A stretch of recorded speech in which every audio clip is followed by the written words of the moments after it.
chers invités, chers amis, mesdames et messieurs, bienvenue à cette journée historique. Vous êtes en effet les témoins, les acteurs même d'un événement majeur de la vie de notre pays. À vous les candidats ici présents, à tous les chefs de parti qui partageaient ce choix, je voudrais vraiment vous saluer et vous remercier très sincèrement. Je voudrais saluer nos chefs religieux, le shérif de Nioro, l'imam Mahmoud Diko, et les remercier pour leur bénédiction. Je voudrais témoigner ici devant vous que j'ai reçu un appel de Maître Muntagatal, qui est souffrant, qui me dit, Smaïla, tu peux dire publiquement que je suis avec vous, et je suis avec vous. Je voudrais aussi témoigner que le jeune Mamadou Traoré, qui était candidat, a perdu un parent à Ségou. Et il me dit aussi de vous dire qu'il est avec nous. Je voudrais donc témoigner de leur engagement à nos côtés.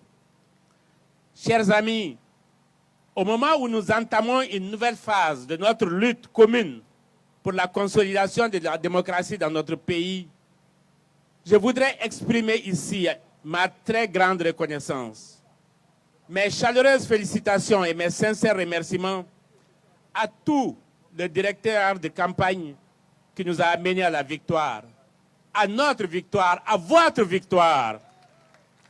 Je tiens à dire merci et bravo à mon ami Kéblé Dramé pour son leadership, sa clairvoyance et sa loyauté. Ma reconnaissance aux partis alliés, aux partis alliés, à vous de la plateforme, à vous de la coalition, aux associations, aux mouvements et clubs de soutien, à la jeunesse malienne, aux femmes du Mali. Leur dévouement et leur engagement ont fait la différence. Merci, merci et bravo à vous tous. Je voudrais ici saluer particulièrement nos compatriotes vivant à l'extérieur.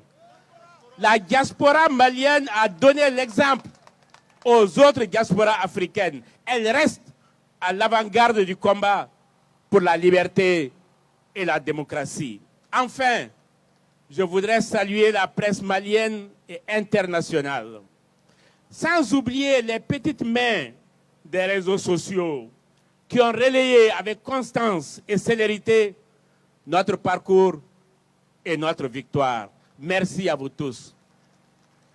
Chers amis, bientôt 2 mois que notre démocratie est piratée et manipulée par un régime dont la légitimité est plus que jamais contestée, tant au pays qu'à l'extérieur. Bientôt 2 mois que notre République est menottée et emprisonnée par un pouvoir dont les pratiques autocratiques relèvent du non-droit le plus terrifiant. Bientôt 2 mois que notre nation se couvre d'un ridicule institutionnel, international, que le président, sorti de la machine à frauder, entretient avec une désinvolture coupable par son absence de vision et sa propension à privilégier avec outrance et dans le luxe son destin personnel et familial. Bientôt 2 mois que notre patrie est sacrifiée et oppressée par des violations des droits de l'homme, par des assassinats ou des attaques meurtrières, des humiliations sociales et catégorielles, des montées de haine, des conflits intercommunautaires, des abus d'autorité, des lâchetés administratives et des compromissions mafieuses claniques. Durant les 3 derniers mois, 58 attaques terroristes, 287 morts, plus de 5000 déplacés. Ce décompte macabre est un signe d'alarme fait par le secrétaire général des Nations Unies. Au même moment, pour le gouvernement, il y a des progrès sensibles. Oui, de tels chiffres, et on parle de progrès. Je voudrais vous demander tous de bien vouloir observer une minute de silence à la mémoire de tous les morts de notre conflit, de tous les morts, qu'il repose en paix.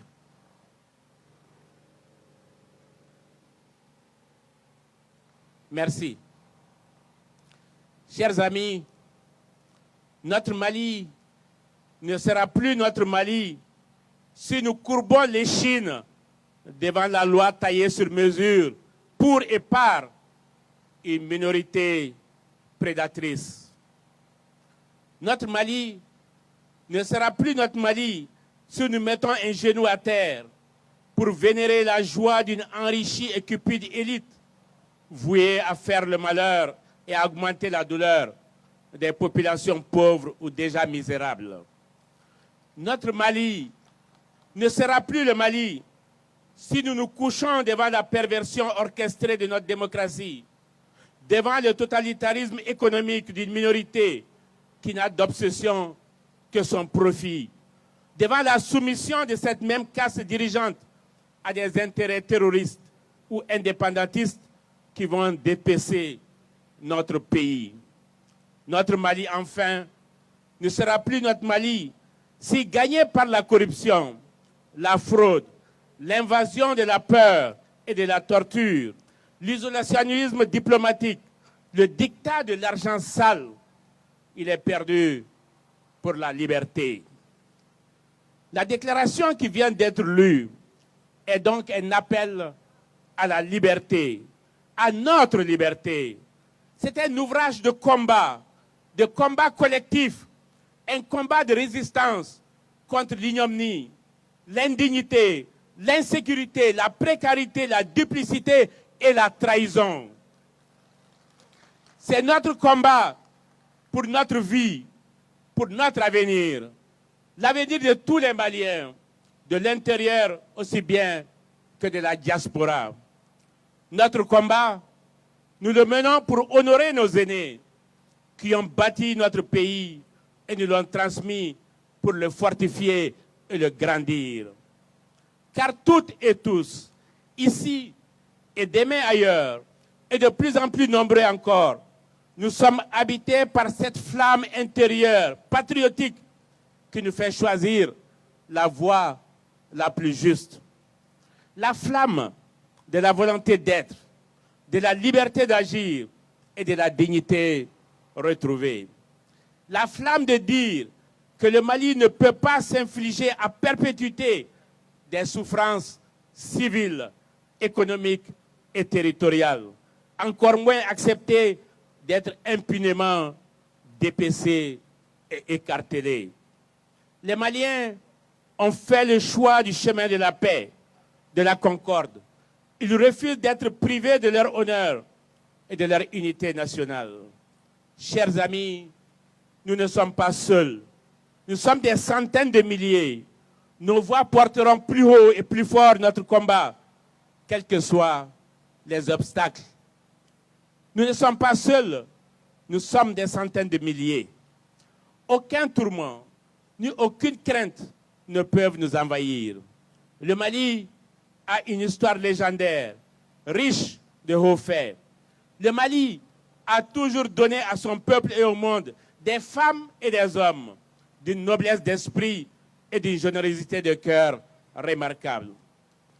Mesdames, Messieurs, chers amis, chers invités, soyons en ces jours sombres prêts à affronter l'adversité pour forger une nation souveraine, apaisée et prospère.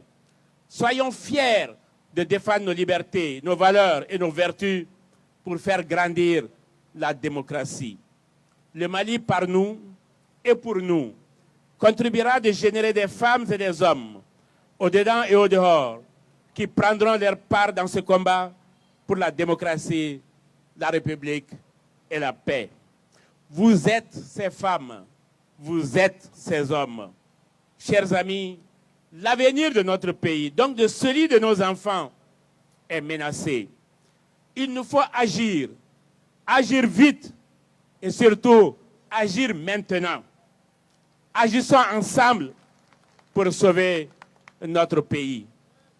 Vive le front pour la sauvegarde de la démocratie. Vive le Mali. Je vous remercie.